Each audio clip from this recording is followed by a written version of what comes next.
I went from being really inactive, obese, to losing 130 pounds and now running marathons.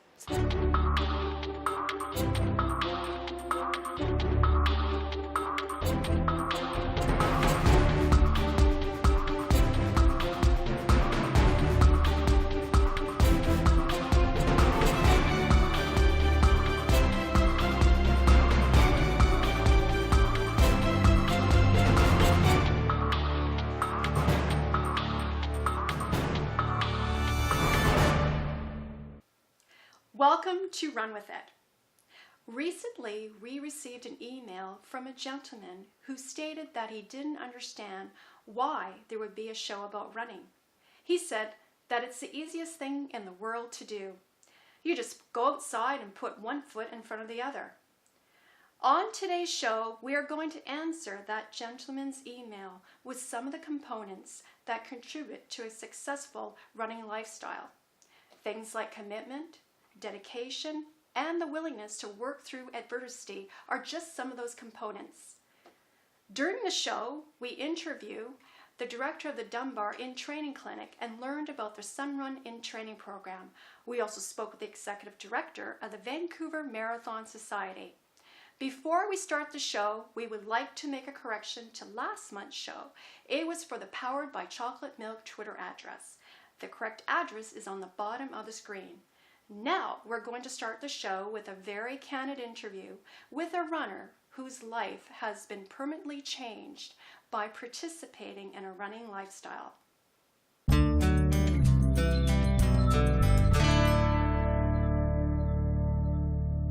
Tell us about your fitness journey. Absolutely. Well, where do I begin, Christine? The long story short is that I went from being really inactive, obese, to losing 130 pounds and now running marathons. So that's the long story short. So where would I begin? I guess running was always one of those things that I just couldn't ever do because I grew up I was overweight pretty much my whole life growing up. And you know how it is. Whenever there's one thing that you can't do, that becomes the one thing that you absolutely must do. And running was one of those things that I avoided at all costs. Whenever, in high school, for example, when you have to go for the whole class is going for a mile run, I would somehow mysteriously be sick that day. Or find some reason to not be there or to give up after a few hundred meters. And it was just the most frustrating thing. I just couldn't do it. And it became sort of my obsession when I finally was ready to take control over my life. Actually, when I was about 21 or so, I actually went through a very dramatic weight loss journey. I lost 110 pounds in 1 year, which now looking back was definitely, it was too much, it was too quick, it was not sustainable, and it was not really healthy. But in that process, I learned what it felt like to be thin, to have the ability to move my body in a way that I could never before. And I ran. I didn't really know a lot about running. I didn't train in any kind of particular way. I didn't know any other runners, but it was the one thing I was determined to try. And I actually trained and completed 2 half marathons at that point, very slowly, very, very barely making it to the finish line, but I still made it. It took me like 2 hours and 40 minutes or something, but I did it, and it felt amazing. But like I said, the changes that I had made in my life to get to that point weren't well informed. I was not well supported. I didn't really reach out and ask anybody to help me. I didn't understand nutrition. I didn't understand what it meant to properly train for an event and safely train for an event. And when life got difficult, I rapidly put on every single one of those pounds that I had lost, and then some. So in 2007, I lost my father to a heart attack, and that was a huge wake-up call for me. It was a very low point in my life because we had just rebuilt our relationship, and I was at the heaviest point I had ever been. I was, tipping the scales at 285 at this point. Once I was able to realize I needed to make a change in my life, once I realized that, if I didn't take care of my own cardiovascular health, I too could suffer from a heart attack like my father did at a young age. And I took matters in my own hands, but I made sure that I did it right this time.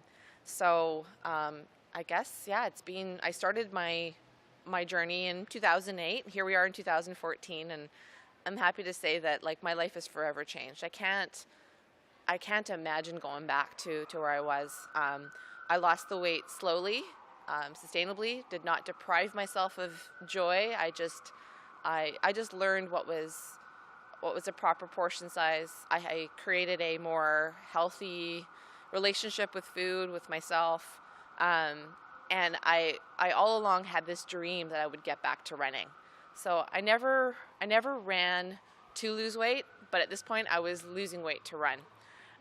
Because I remembered what it felt like, and I wanted that back so badly, but I knew just the shape that I was in, it would hurt, and it would not be safe. And so I guess it was around 2010. Yes, 2010. I decided I was going to train for my first 5K, and it was just the most amazing thing to get back to moving. When I completed that, I think I finished in about 35 minutes. I knew, you know what? I think I'm ready for another half. I did those before, and I'm doing so well in my health. I think I can do it. And I got such an outpouring of support from friends, from family, and I began a blogging journey where I started to write about my experience of training for this half marathon. And just the amount of support, it was just unlike anything I'd experienced. And when I finally really started to train for that event, I had already lost well over 100 pounds, and but slowly and surely over a period of time. And I completed the Victoria Half Marathon in 2011. The rest is history. Since then, I've run 3 marathons. I think I'm at 15 halves now. I've kind of lost count. And I do shorter distance runs. I have a coach, a personal trainer.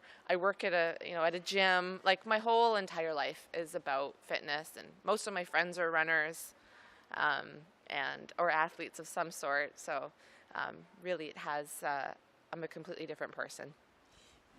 And congratulations to you. And what would you say to someone who wanted to follow in your footsteps? What advice would you give them? I think the number one thing is letting go of fear. I think every person has a struggle of some sort.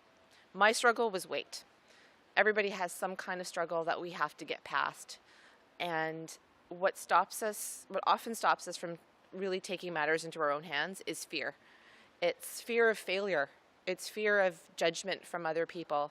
It's fear of it never working. It's fear of actually loving yourself enough to make a change. And I think that you just have to be willing to put that aside. It's okay to be scared, but the number one thing is to look out for yourself and put yourself first, and not be afraid to ask for help.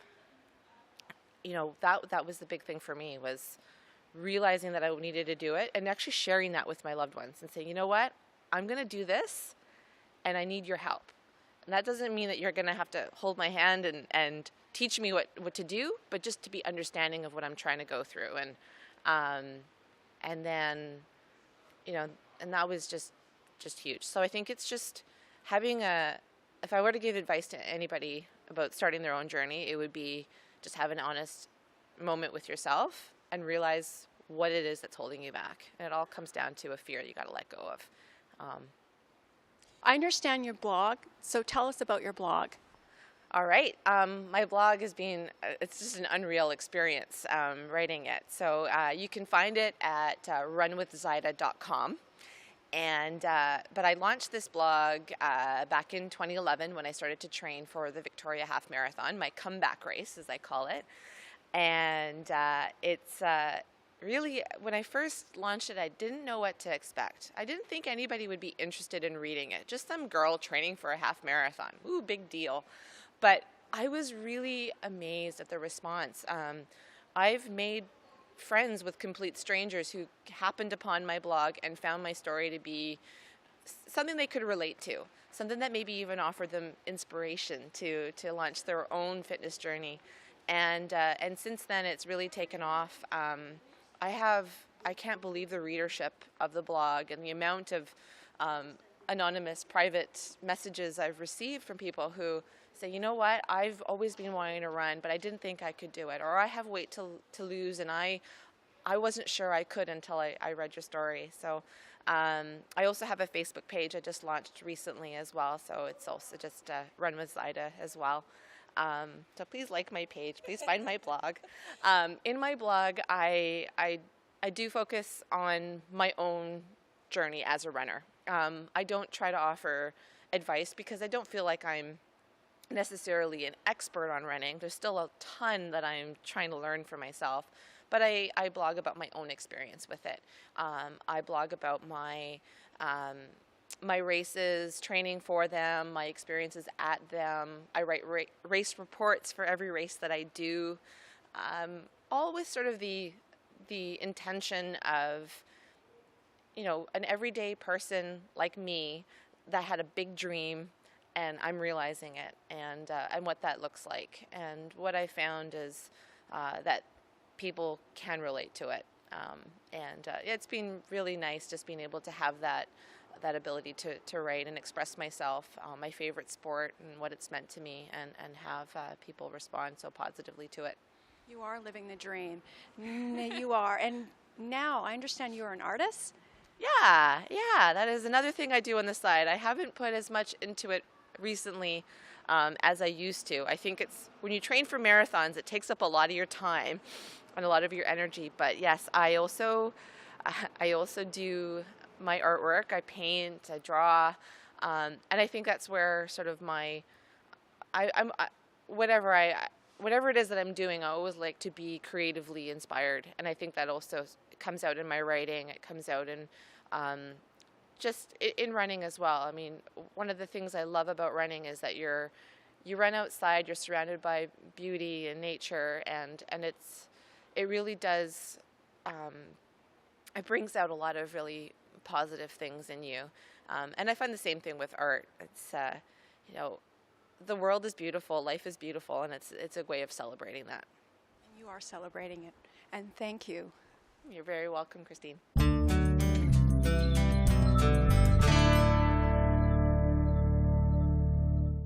For a number of years, the Dunbar Training Clinic has provided support, both physical and spiritual, for participants of the program. Run With It spoke with the clinic coordinator about all the program has to offer. Welcome to Run With It, and thanks for joining us, Josephine. So my first question is, what is your role here? Well, I'm the clinic coordinator here at the Dunbar Training Clinic, and my role is basically just to organize and facilitate the program. So I would gather leaders, make sure that everybody's aware of the program, come up with a theme for the clinic, and just keep everything organized and rolling. So what is your clinic different from other clinics? Oh, well, that's a really good question. There are a lot of amazing clinics all around BC. I like to think that what's special about Dunbar is, well, first of all, we start off with this amazing 13-week in-training program, which we know is tried and true and it works, so that we all have confidence in. Is this your first Sun Run in-training clinic? It's my second. I did the first one last year. This is my first one, so I missed it last year, but Nicole's like, yeah, make sure you get into it this year. So I'm like, okay. So. So how are you both enjoying it? Really loving it, yeah. And last year I did the night clinic, which was nice, but during the day clinics you get all of the extra speakers, so it's really nice. The second element that we have here is we have an amazing group of dedicated leaders. They are all really passionate about running and fitness, and they're also really inspired in a sense that they want to help others with their fitness. And they all want to do that. They do it from their heart, and that is another special component. I'm sure that happens all over BC, but it really happens here. And your leaders and I are looking very forward to hearing your personal stories and what's happening with you for your goal.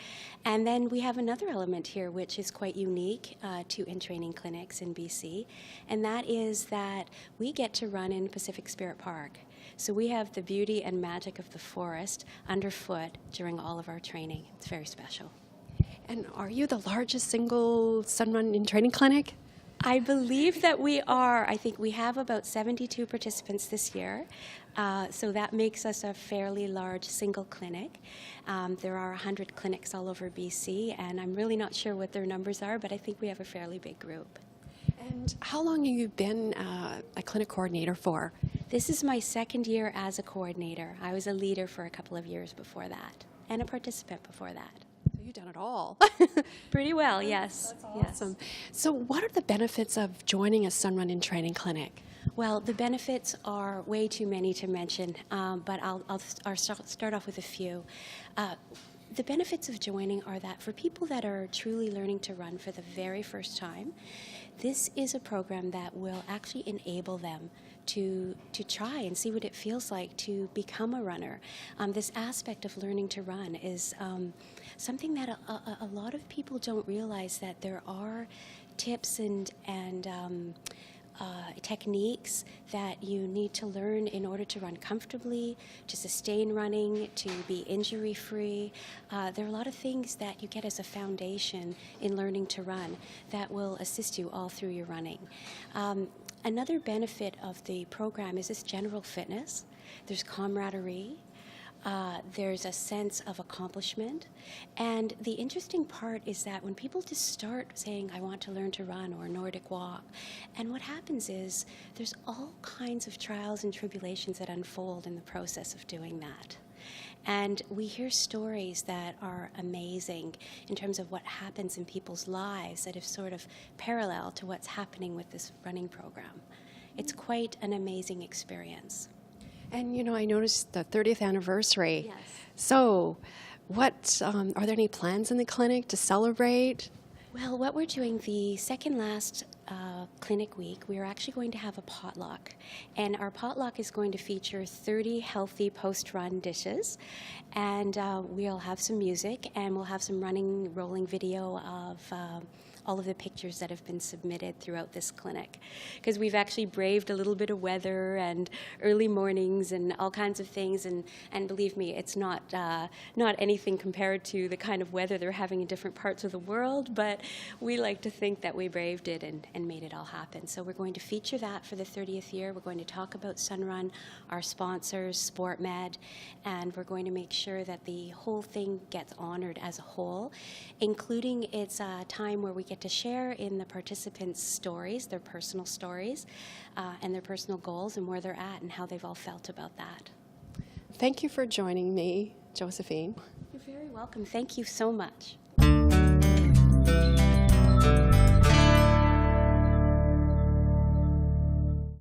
The BMO Vancouver Marathon is a world-class event that has become our premier running event for a number of reasons. We spoke with the executive director of the Vancouver Marathon Society to get an insight of this multi-distance event. Welcome to Run With It, Charlene. So what is your role with the BMO Vancouver Marathon? Well, thanks for having me. It's great to be here. I'm the executive director for the Vancouver International Marathon Society, and we're responsible for the BMO Vancouver Marathon. Our board has appointed me to organize the race, bring a team together, work with sponsors in the community, and through a lot of different people, we're here to launch marathon weekend. So tell me, Charlene, any memorable moments for you? Well, there was many memorable moments, but I guess the most important thing from my perspective was sort of the new direction that the board established way back in 2011. That's this vision to be a world-class marathon.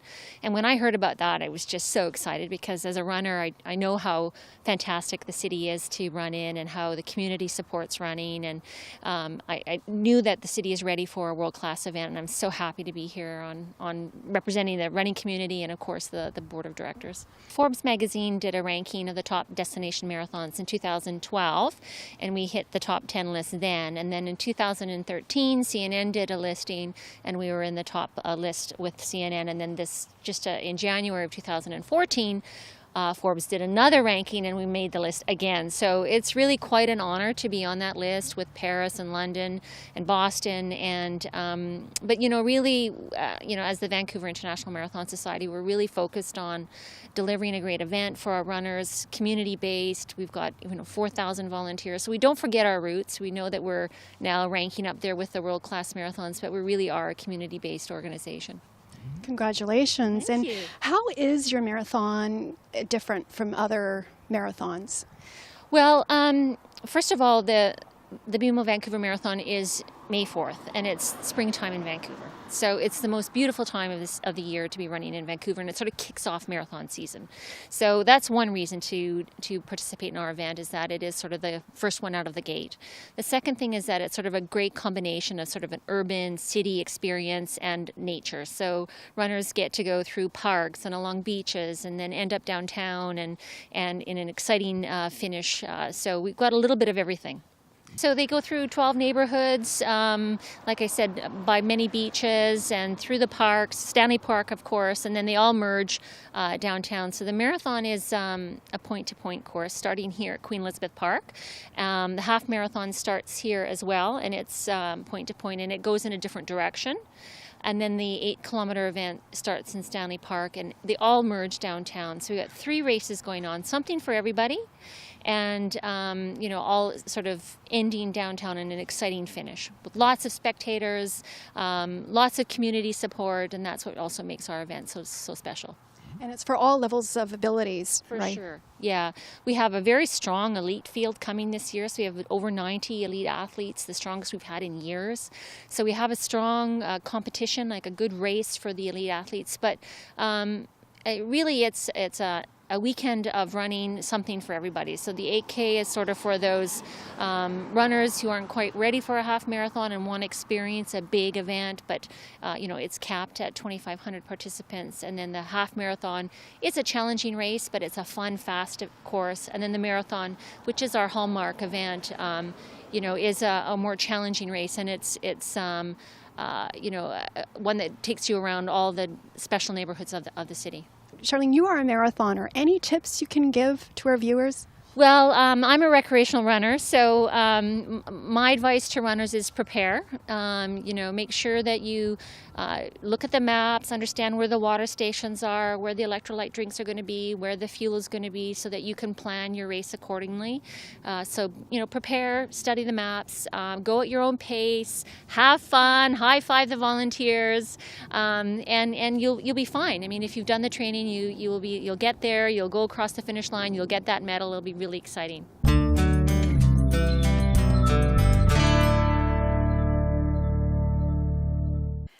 In our last show, we held a contest in which we will award the winner this CD recorded by award-winning artist Terri-Lynn Davidson. Our contest winner is Doug Hetherington. Thank you to all that participated. I hope today's show helped to enlighten our viewer about the many components that make up the successful running lifestyle and the complexities of participating in running events. Remember, the most important component of all is support. Thanks for watching, and no matter what it is you choose to do, run with it.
Cornerstone.